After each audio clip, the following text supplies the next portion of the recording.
Olá, queridos irmãos, é uma grande alegria para mim poder participar dessa série de conferências que celebra a Reforma e os seus impactos e poder, nesta palestra, falar um pouco sobre os impactos que a Reforma trouxe para a pregação. Certamente um assunto bastante central para aquilo que é a história do povo de Deus e especialmente a história do protestantismo, daquilo que os reformadores produziram e ofereceram para o decorrer dos séculos. Espero que nesse período que passaremos juntos você possa admirar mais a importância do trabalho dos reformadores e como eles nos orientam até hoje na nossa vida como igreja e naquilo que fazemos enquanto estamos pregando e ouvindo a pregação da palavra de Deus. Quando pensamos na reforma, normalmente vem à nossa mente as discussões em torno da soteriologia, da salvação pela graça por meio da fé. O ponto central da discussão de Lutero, que certamente foi o grande divisor de águas naquele momento. Mas a partir dessa discussão e principalmente do modo como ela deveria ser realizada, nós encontramos uma série de outras transformações que compuseram os efeitos e os impactos que a reforma trouxe para a igreja naquele período e que se perpetuaram ao longo dos séculos como uma herança dos reformadores e, em especial, uma herança da teologia reformada. Um desses grandes impactos é as transformações que aconteceram em torno da pregação. O princípio sola escritura, que determinava que a teologia da igreja deveria ser baseada exclusivamente no ensino bíblico, fez com que os reformadores refletissem sobre o modo como a palavra de Deus era anunciada nas igrejas e como ela chegava ao povo. E isso trouxe um grande impacto no modo como os reformadores entenderam a pregação e como eles a praticaram. E é isso que eu quero falar com vocês neste momento. Antes da reforma, a pregação ela existia na vida da igreja de forma bastante secundária.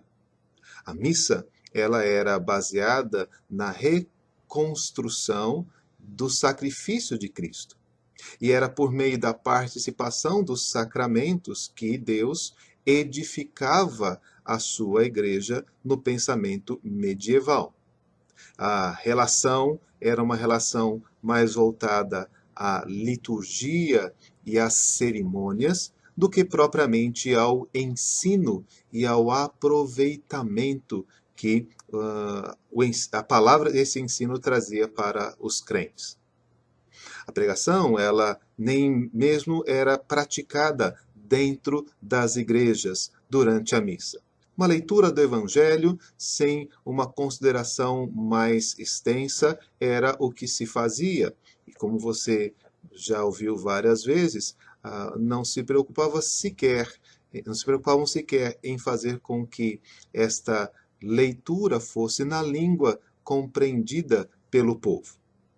Mas a pregação ela existia nas praças, pregadores itinerantes iam por toda a Europa e tinham a sua tarefa de desenvolver teses, teorias, mensagens, reunir discípulos. Isso aconteceu durante toda a Idade Média.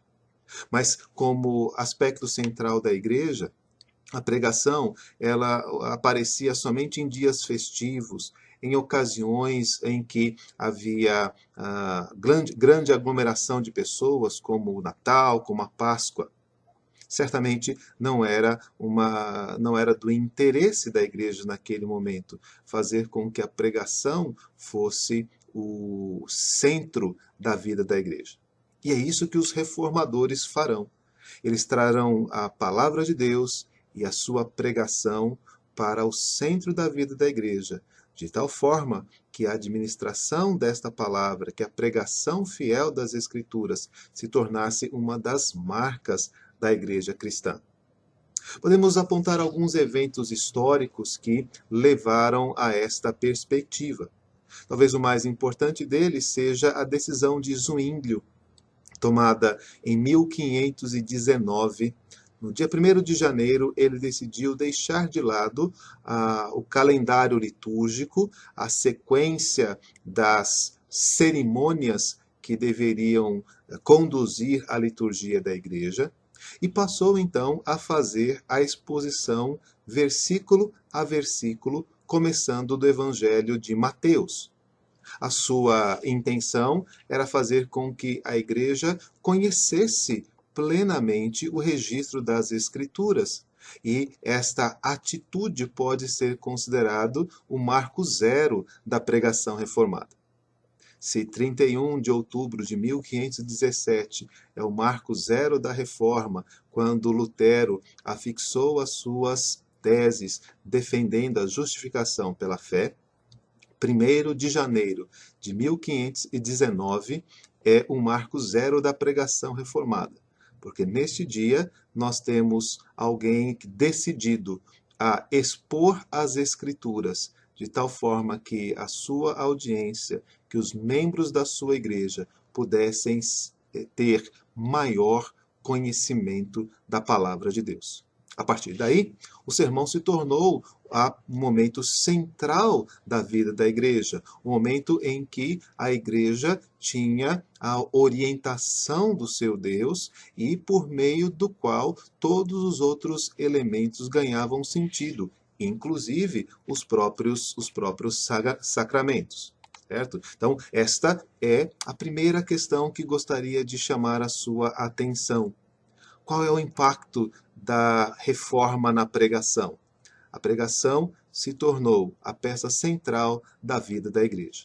A partir deste estudo bíblico, a partir da exposição das Escrituras, se governará a liturgia, se orientará os crentes, se estabelecerá os princípios doutrinários e as controvérsias serão tomadas não apenas na discussão entre os catedráticos, mas com a observação e a possibilidade de análise e de exame da igreja, uma vez que esta também está instruída nas Escrituras, também está orientada em relação à palavra de Deus.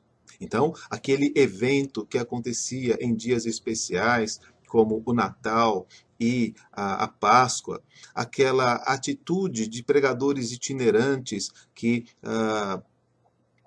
divulgavam as suas mensagens pelas praças e pelos campos, agora se torna parte do culto, parte da liturgia, e não apenas uma parte qualquer, mas a principal razão pela qual os crentes se reúnem aos domingos, né, nos dias de culto, ouvir a instrução da palavra de Deus.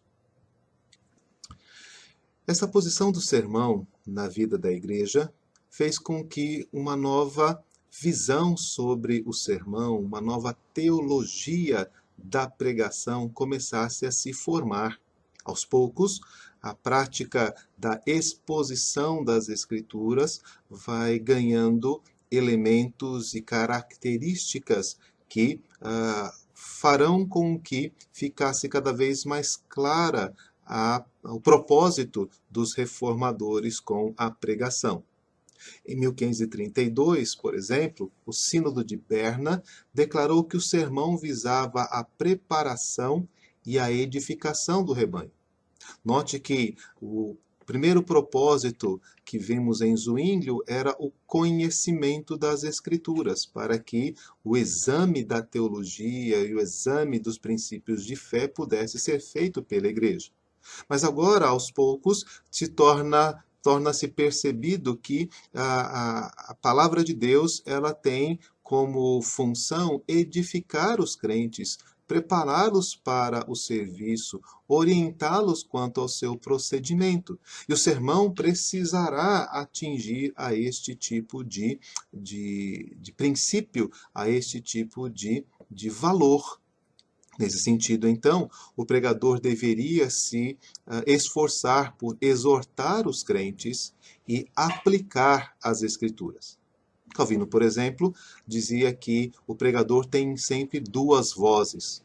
Uma delas diz respeito à orientação dos piedosos e à preparação no reto caminho. Ou seja, o sermão deveria instruir os crentes quanto à vontade de Deus, quanto aos princípios da fé, quanto às práticas piedosas e todas as coisas que o Senhor requeria para a formação, a edificação e o bom andamento da sua igreja.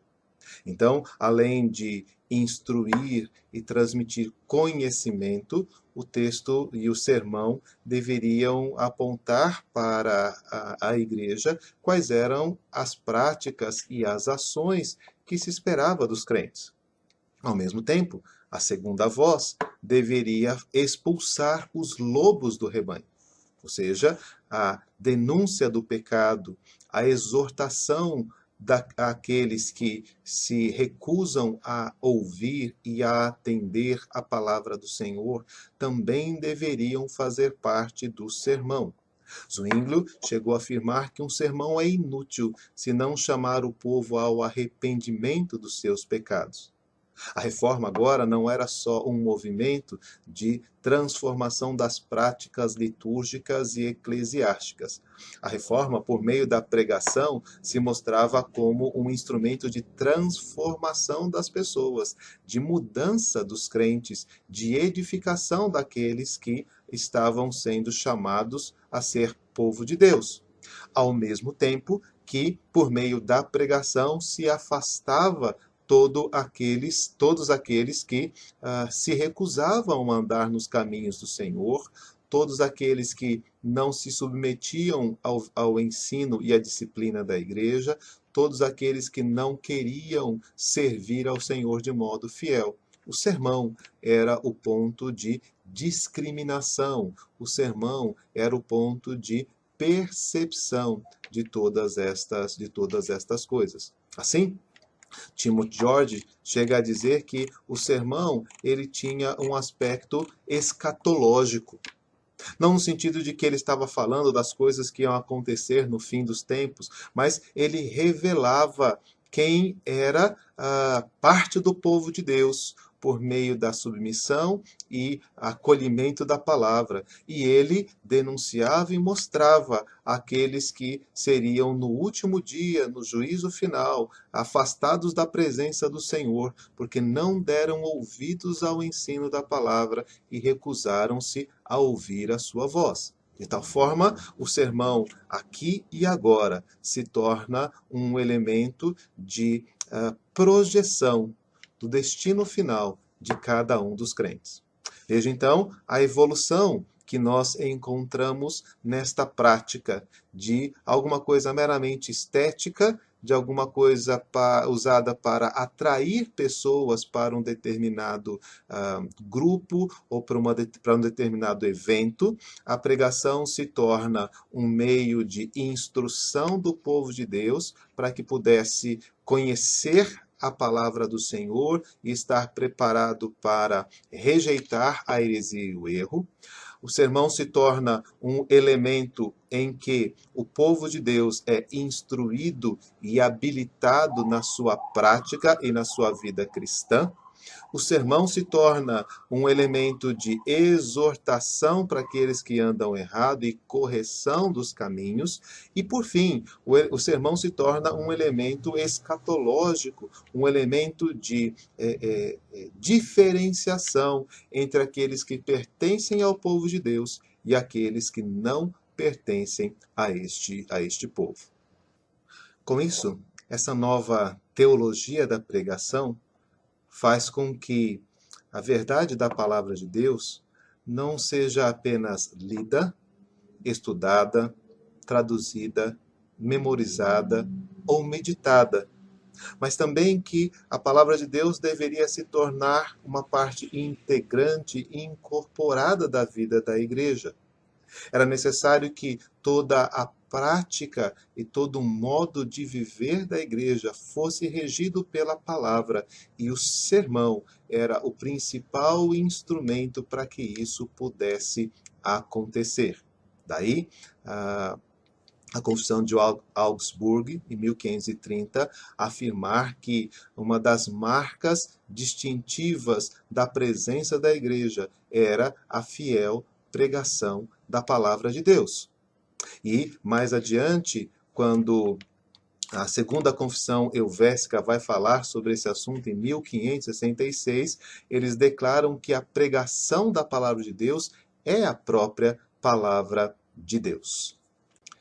Depois de ter apresentado a você essa transformação na teologia da pregação, no modo como os reformadores passaram a ver o sermão, eu quero então falar um pouco com vocês de como o sermão passou a ser desenvolvido pelos reformadores e então em sequência na história da Reforma.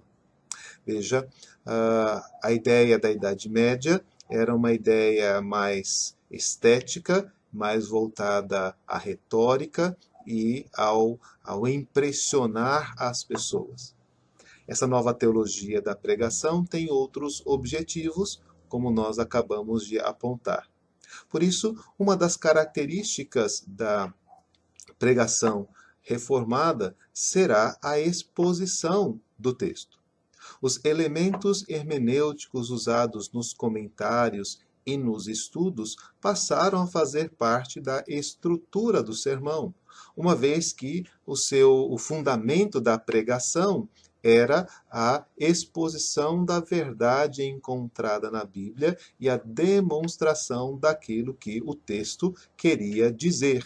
Por isso, a apresentação do sermão terá como das primeiras características este retorno e esse olhar mais atento ao próprio texto e à sua apresentação e exposição.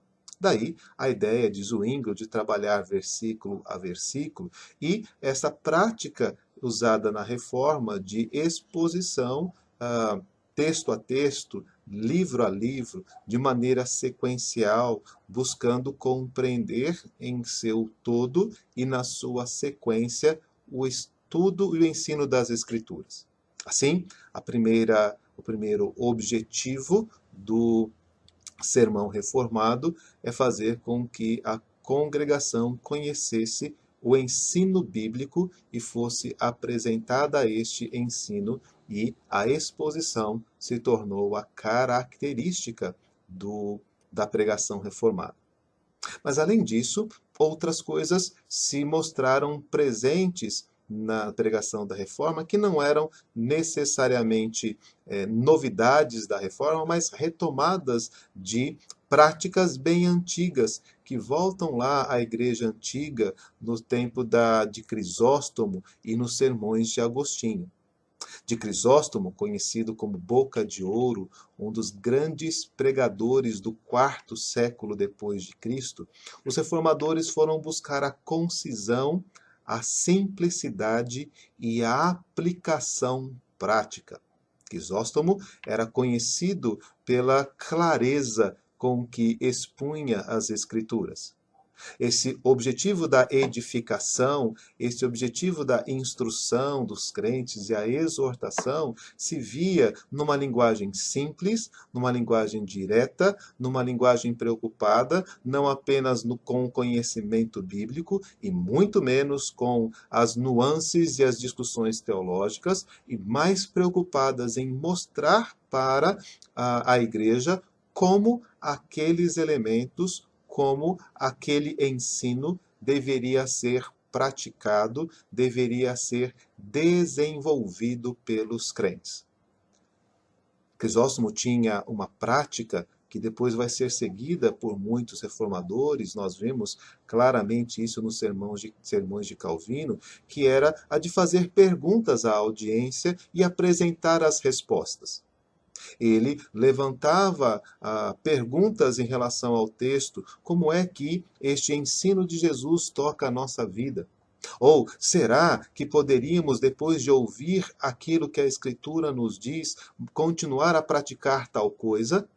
E ele mesmo vai respondendo a essas questões e mostrando, a partir da sua argumentação, como aquele ensino deveria fazer parte da vida dos crentes. Essa conversa, esse diálogo com a audiência, esse diálogo com a igreja, é uma das características do sermão reformado.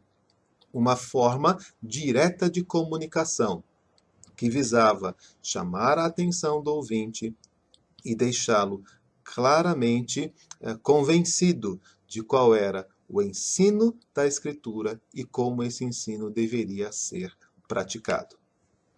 Eu quero ler para vocês um trecho de um sermão de João Crisóstomo para que você tenha ideia daquilo que eu estou dizendo e de como isso afetou o sermão reformado. Crisóstomo disse assim: a relva murcha, as flores caem, mas a palavra do nosso Deus permanece para sempre. Vocês reconhecem a insignificância dos assuntos humanos? Viram a fragilidade do poder?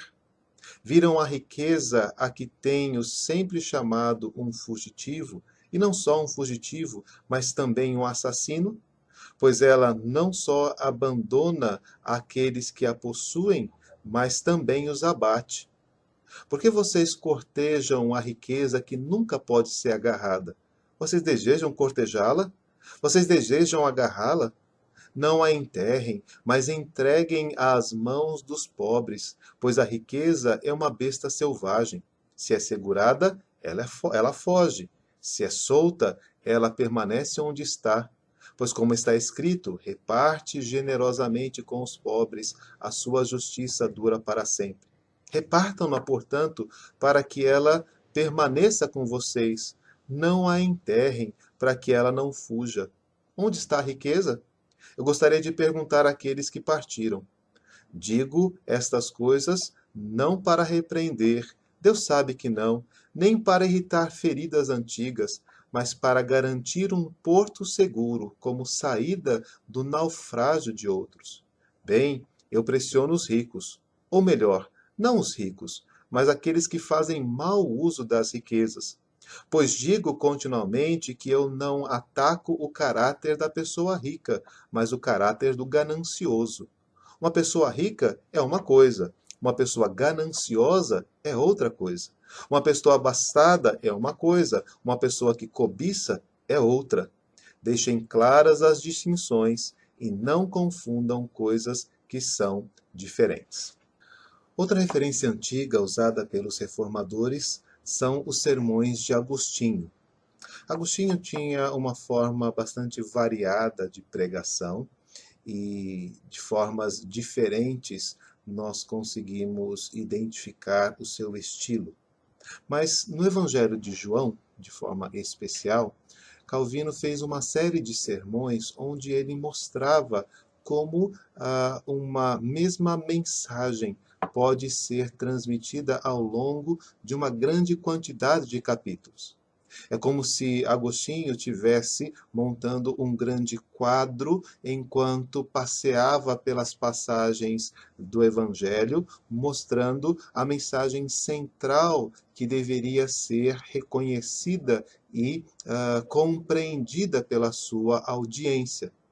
Os reformadores que costumavam pregar versículo a versículo, capítulo a capítulo, enxergaram então nessa prática de Agostinho uma inspiração, uma maneira de não permitir que as mensagens fossem esfaceladas e se mostrassem desconexas umas das outras, mas buscando sempre estabelecer relações e referências entre o texto, de tal forma que a cada semana, a cada encontro, o ouvinte tivesse uma percepção mais clara do ensino daquele texto. Então, essa disposição de manter coeso o ensino da Escritura é aquilo que também os reformadores trarão para a pregação quando vão desenvolver a sua prática. Agostinho tinha a prática de rechear os seus sermões com menções a textos da Escritura. Ele buscava mostrar como o todo da Escritura e outras passagens confirmavam aquele ensino que se verificava no texto. E isto fez com que o sermão dos reformadores, além daquela característica expositiva e prática, também tivesse uma grande preocupação em estabelecer o que nós chamamos hoje de analogia das Escrituras. A ideia de que as Escrituras interpretam as próprias Escrituras e que na exposição bíblica é necessário recorrer a outros textos da Escritura, a outras partes da Escritura, para afirmar, para ilustrar e para expandir o ensino que estava sendo verificado, o ensino que estava sendo aprendido ali.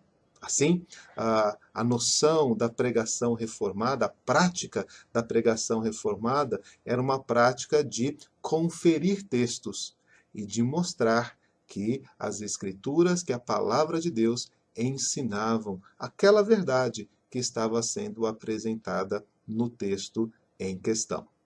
Surge aí o que é chamado de método reformado de pregação, o grande legado que a pregação reformada então vai deixar para nós. A primeira delas é esse legado da exposição e da aplicação contínua a respeito do ensino do texto. E então surge o primeiro tópico sempre presente num sermão reformado: quais as lições doutrinárias, quais as lições e orientações práticas que devem ser derivadas do texto. A partir do momento em que isso é estabelecido, ou nos momentos em que cada uma dessas lições é estabelecida, passa-se a fazer uma defesa dessa doutrina, ou deste ensino, ou dessa exortação, com argumentos e contra-argumentos, com a exposição e a confirmação em outros textos bíblicos, com um diálogo retórico, com um diálogo lógico, mostrando que aquela verdade, ou mostrando que aquele mandamento é o que se espera da vida do crente. Confirmada, então, a questão da veracidade do texto, passa-se, então, às aplicações morais derivadas daquelas verdades. Então, a prática, os modos de aplicação, os pecados a serem evitados se tornavam, então, a prática do sermão. O método reformado, então, ele trabalhava com 3 questões que você encontra até hoje nos manuais de homilética. O que esse texto ensina? É verdade aquilo que esse texto ensina? E como eu posso praticar aquilo que esse texto ensina? Talvez de forma diferente do que fazemos hoje, o sermão reformado não se concentrava numa única ideia, numa única proposição. Ele estava preocupado com a exposição passo a passo do texto. E então, ele usava essa tríplice estrutura em cada um dos momentos, em cada um dos passos que ele dava ao perceber o ensino do texto, o ensino presente no texto. Ele logo buscava confirmar a veracidade daquele ensino e mostrar como aquele ensino deveria ser aplicado pelos cristãos. Eu quero ler para vocês agora um outro trecho de sermão, agora um sermão de Calvino, um sermão baseado em Lucas 2, 9 a 14, aquele texto onde os anjos anunciam o nascimento de Jesus aos pastores. Vou ler um trecho desse sermão para que a gente veja como Calvino praticava estes princípios. O texto Calvino diz assim: E por fim, o anjo não se contenta em dizer que ele anuncia uma alegria, mas diz que é uma grande alegria e que será para todo o povo. Preste atenção a isso, pois se essa palavra não estivesse aqui, imaginaríamos que o relato de Lucas se aplica apenas aos pastores. Mas essa alegria era estendida a todo o povo. É verdade que o anjo está falando dos judeus, pois eles eram o povo eleito. Mas hoje a separação se desfez, como diz Paulo e Jesus Cristo, através da pregação do Evangelho. Proclama a paz àqueles que estavam longe e aos que estavam perto. Os judeus estavam aliados a Deus quando ele os adotou na pessoa de Abraão. E essa adoção ele confirmou através da sua lei. Mas agora, apesar de estarmos longe, Deus veio a nós e desejou esse evangelho da reconciliação para todos. Por isso é dito que Jesus Cristo proclama no evangelho paz para aqueles que estavam longe de Deus e não tinham conhecimento dele. Pois bem, visto que nos é declarado pelo anjo que devemos regozijar com a vinda de nosso Senhor Jesus Cristo, e não no sentido normal da palavra, mas no sentido de que devemos ser transportados por alegria, devemos fazer essa doutrina proveitosa para nós. E como podemos entender essa alegria? É certo que se estivermos emaranhados nos prazeres e encantos deste mundo, se estivermos intoxicados pelas nossas afeições, nunca conseguiremos regozijar-nos na graça que nos é trazida pelo Filho de Deus. Mas consideremos os pastores. Sua condição humana não estava melhor por eles terem ouvido esta palavra do anjo, ou por terem visto que o Filho de Deus nasceu, pois retornaram à sua vida normal, guardando as ovelhas. Eles passavam frio durante a noite e calor durante o dia, e eram mal vestidos. Em poucas palavras, não vemos eles ganharem nada em relação à carne, a esta vida mortal, para justificar a descrição de tamanha bênção. Todavia, eles não deixaram de regozijar. E aqui, veja como devemos nos conformar a seu exemplo. Isto é, apesar do Evangelho não aumentar nossa riqueza e nossa honra, apesar de não nos trazer nem divertimento nem prazeres, mesmo assim, não devemos cessar de sermos arrebatados por esse gozo espiritual, de nos contentar com o fato de Deus ser favorável a nós. E não devemos buscar qualquer outro bem, qualquer outra alegria senão essa. Aqui devemos encontrar todo o nosso descanso. Veja porque nem mesmo os pobres param de celebrar, apesar de serem afligidos de diversos modos, apesar de serem atormentados, alguns pela doença, alguns pela angústia, sendo rejeitados por todos, e outros levando uma vida miserável e adoecendo como pobres infelizes. Ainda assim, eles têm motivo para se gloriar. Como Paulo diz no 5º capítulo de Romanos, quando somos justificados pela fé, temos bom motivo para nos gloriar, visto que temos paz com Deus. E isso faz com que até mesmo as aflições sejam gloriosas para nós, porque elas se tornam auxílios para a nossa salvação. E Deus faz com que sejam proveitosas para nós, porque experimentamos a sua ajuda e socorro quando somos desamparados pelos homens e não temos para onde ir.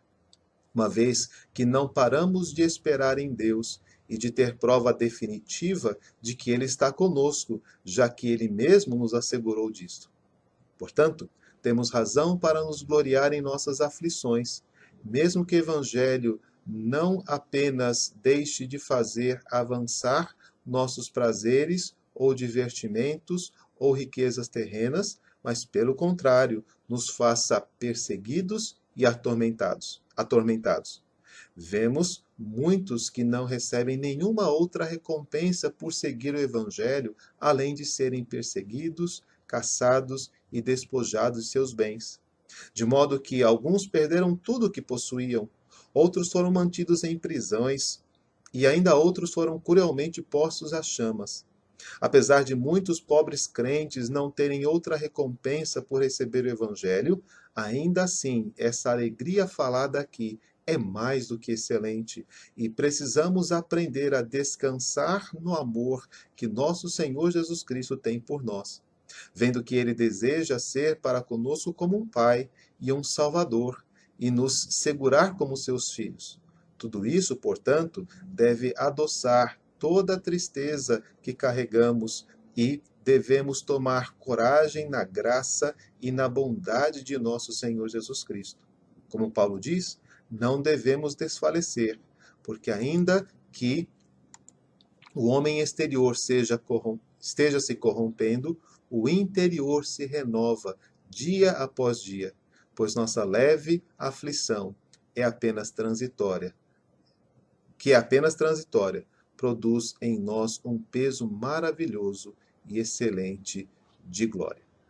É isso, em suma, o que temos de lembrar e como devemos praticar esta doutrina, quando nos é dito que essa alegria, sim, essa grande alegria, será para todo o povo.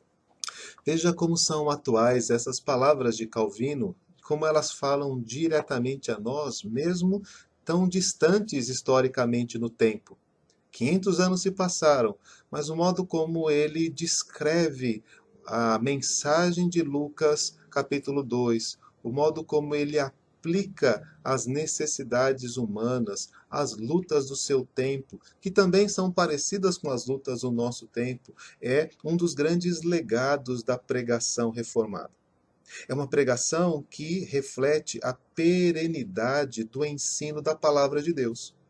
Ela não é apenas a apresentação do gênio ou da capacidade retórica de um pregador, mas é uma forma de trazer à luz aquele ensino eterno e precioso para todas as pessoas que Deus colocou na sua palavra. Por isso, quando nós pensamos no impacto da reforma para a pregação, nós devemos perceber esta característica da perenidade do ensino. Uma vez que a pregação reformada se dedicou a expor o ensino da palavra de Deus, uma de suas características é que este ensino estará disponível para a edificação dos crentes ao longo do tempo, ao longo das gerações. Esta é uma das questões que faz da teologia reformada algo tão precioso. Ela está, por estar baseada no anúncio da palavra de Deus e na verdade do Evangelho, ela não está limitada a uma época, a um país, a uma determinada circunstância, mas é uma mensagem que deve ser levada até os confins da terra, pois é a própria mensagem de Deus para o homem. Eu quero encerrar trazendo algumas considerações feitas por Joseph Pippa a respeito do sermão puritano, que é um dos herdeiros desta forma de pregação reformada. Ele apresenta 5 características que o sermão precisa ter. E creio que essas 5 características resumem bem o impacto que a reforma teve sobre a pregação. A primeira coisa é que, uma vez que entendemos que o sermão, a pregação, é a palavra de Deus, o sermão precisa ser bíblico. A exposição das Escrituras precisa ser o ponto fundamental e mais evidente da pregação. Qualquer outro tipo de estratégia, qualquer outro tipo de proposição afastará o sermão da sua característica reformada. A exposição das Escrituras é absolutamente necessária. A segunda coisa, característica do sermão, é que ele deve instruir a mente, deve conduzir o ouvinte a uma compreensão. Então, ele precisa ser lógico, ele precisa ser bem construído, ele precisa de boa argumentação, de tal forma que o ouvinte possa compreender o que está sendo ensinado, possa assimilar o ensino do sermão e tenha condições, então, de viver com base naquilo que está sendo ensinado. A terceira característica é a condição que o sermão dá ao ouvinte, ao crente, de lembrar do que foi ensinado. Ele deve ter a qualidade de ser memorável ou de ser memorizável. Então, o uso, por exemplo, de pontos de reflexão ajuda nessa memorização, ou a contundência das ilustrações e dos exemplos, mas é muito importante que o crente não apenas seja impressionado no momento da pregação, mas que ele guarde aquele ensino e consiga, durante a semana, durante o mês, ao longo da sua vida, lembrar-se daquele ensino e colocá-lo em prática na sua vida. Depois, o sermão precisa ser, então, claro. Ele precisa dar direções, precisa dar orientações que o crente pode seguir, do mais simples àquele melhor instruído. Todas as pessoas precisam saber muito claramente aquilo que Deus requer delas e de que maneira elas podem viver de acordo com os padrões da palavra de Deus. E por fim, o sermão precisa ser transformador. Ele precisa ser esse momento de comunhão poderosa com Deus, na qual o Espírito Santo trabalha a nossa mente, o nosso coração, muda a nossa existência, muda a nossa maneira de enxergar as coisas e nos faz, então, vislumbrar a obra redentora de Cristo, o poder do Evangelho e a nova vida que foi garantida por nós na cruz. Obviamente, esta não é uma característica inerente ao sermão. Essa é uma convicção de que o Senhor é quem instrui e o Senhor é quem edifica a sua igreja. Por isso, eu queria terminar lembrando que toda esta conceituação feita pelos reformadores exige, tanto do pregador quanto da igreja, oração constante, contínua, para que Deus esteja abrindo mentes e corações, para que eles possam contemplar a maravilha da palavra de Deus e ser edificados por ela. Sem oração, sem o pedido do auxílio do Espírito Santo para que aquela mensagem de fato seja fixada na mente e no coração.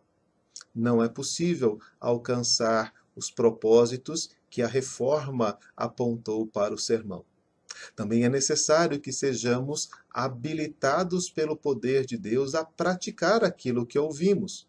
Não é uma questão mera de conhecimento ou memorização das leis, dos mandamentos e dos propósitos de Deus, mas Deus precisa quebrantar o nosso coração, Deus precisa motivar a nossa vontade, Deus precisa conduzir o ouvinte a fazer aquilo que a sua palavra determina. Por isso, o sermão precisa ser recheado de oração constante, na preparação, durante a sua entrega e também posteriormente, para que a igreja seja habilitada pelo poder de Deus de viver de acordo com os ensinos da sua palavra. Somente esta ação de Deus poderá revelar o caráter transformador do sermão. Portanto,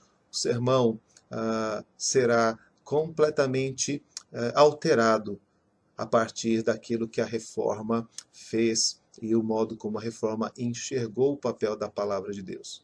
Assim, ele precisa ser bíblico, ele precisa ser instrutivo, ele precisa ser guardado no coração e na mente, ele precisa ser claro, direto e objetivo, e acima de tudo ele precisa ser conduzido pelo poder transformador do Espírito Santo, para que assim homens, mulheres, jovens e idosos sejam alcançados pelo poder transformador da palavra de Deus e sejam luzeiros neste mundo. Eu espero que esta reflexão tenha ajudado você a entender um pouco mais porque a nossa igreja se estrutura desta forma em torno da pregação e como que todas as outras partes da liturgia de alguma forma devem estar conectados a ela. E não apenas a liturgia, mas toda a vida da igreja deve estar ligada a ela. Tá? Eu espero que você, a partir disso, também valorize o momento do ensino e da pregação das Escrituras na sua igreja. Que você seja alguém ávido para ouvir a pregação da palavra por meio do seu pastor. E você então tenha esse espírito de oração, pedindo ao Senhor que por meio dele, por meio do seu pastor e por meio da pregação da palavra, a sua vida seja transformada. E você, meu colega irmão, meu colega pastor, que você procure esforçar-se neste ministério de ensinar o povo de Deus a palavra do Senhor, instruí-lo no caminho que deve escolher, mostrando aqueles e revelando aqueles que pertencem a Deus e denunciando e afastando aqueles que não estão andando nos seus caminhos. Que Deus abençoe e dê graça a todos nós.